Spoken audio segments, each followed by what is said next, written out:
Generous Nigerians don't donate 14.3 million naira to one legged hawker. My people, no be small matter. After this girl, where they talk about gay accident, you now understand no solution, because the doctors come, they tell them say, if 2 days reach where this girl they like this, they say the leg been bad. Like, you know, understand, nothing where you feel do, no injection, no cream, no drugs. They say the only solution now just to cut that leg off. If not, this girl will die. So they decide to cut the leg, and so this girl don't they survive since for how many years with that leg like that. So the only way to survive, my people, una know how our country be now, to dey sell water. The nearest business which she think of now water selling. So she started sell water, before you know, now so people come they see and come they talk about that, boom. And the greatest miracle, survivor, help has come to pass. And our government, Nigeria government, and some other chief of staff, they don't come together with other people too. They join money, they donate 14.3 million as we talk to Nana. So I beg, I will bring the girl come and scream, make una see her and listen to our own side of the bege. You understand? Join me, make we watch the video. Before she came, they already cut the leg already. Before she came, they said the leg is too bad, because if I stay like 2 days, I will die.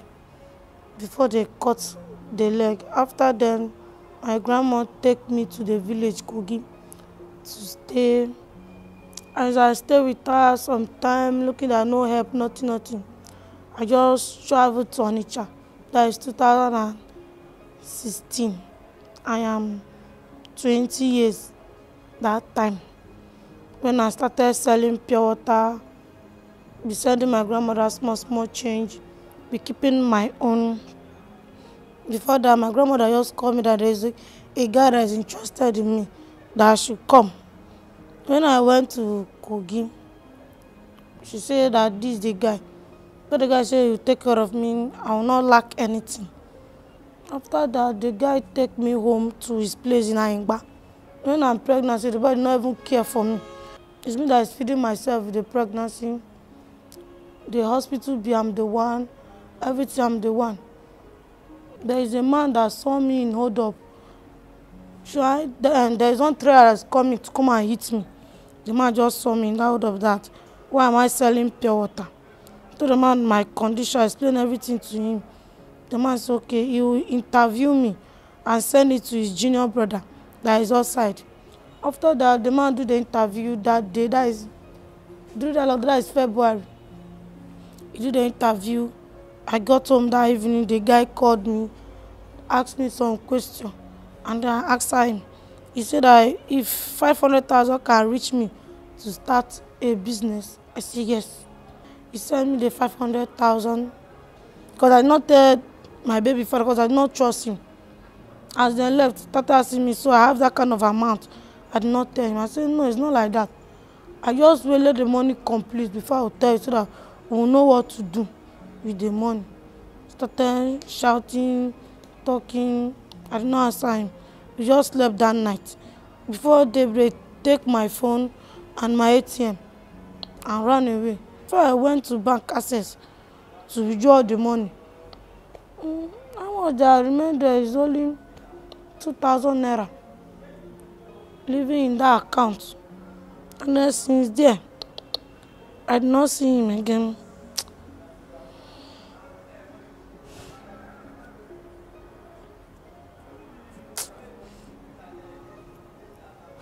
Hey!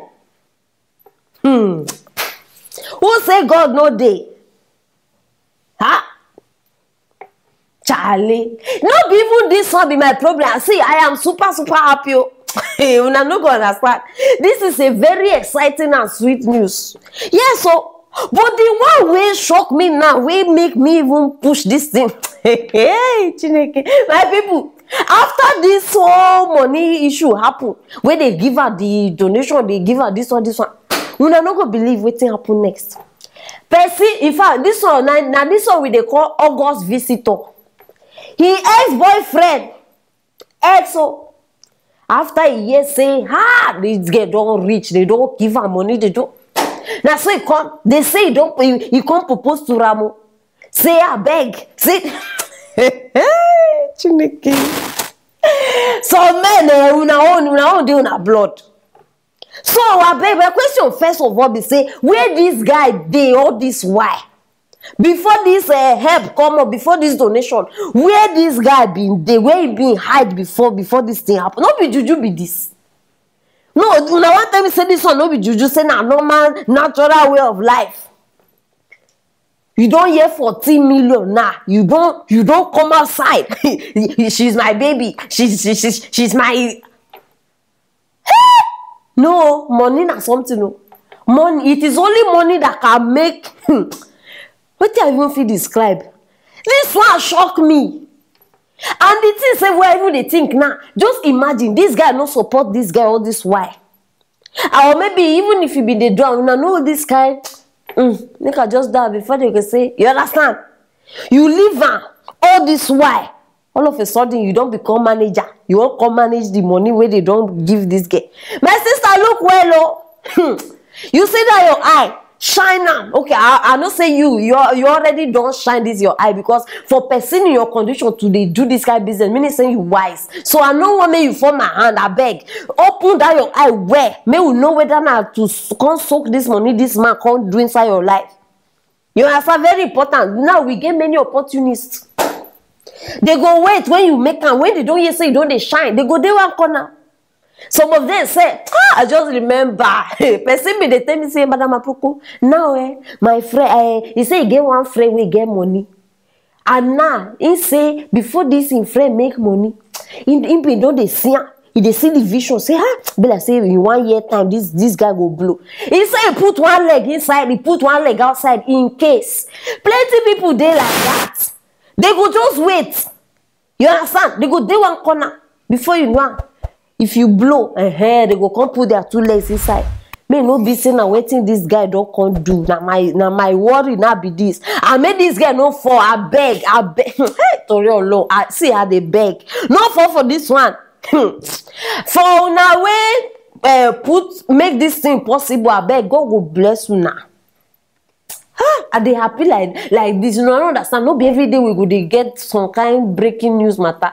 At least this one is something you don't put smile for person face. Not be only in face, in family. Now yes, they even get grandmother. So now they imagine the kind of torture where this girl been they go through. And I beg, apart from money and this thing, this girl needs serious guidance. Because now, we get some unscrupulous elements where they outside, they are waiting to devour, they are waiting to reap where they do not sow. I beg, I don't even know how I won't do it, but this girl need guidance. Now, the plenty boys will go, they come. Not be only this one. When I go so here saying X from a village that year, don't call city. All of you agents of I don't even know where I go call now. Where una go they wait. When person don't make out, una go call. Remember, don't you know me again? I am this. I dey wait for una. My people, let me share this video so that this girl go over wise up, because I know say she wise up. Yes, make sure over wise up. I'll make our people know say something good has happened again. It is very, very important. So I beg, share that. And don't forget to drop in a comment for that comment section. I want to know what you think concerning this matter. And as usual, I go reply on one by one. Subscribe if you never subscribe. If not, you're going to miss interesting matters like this one. Stay tuned for our next story.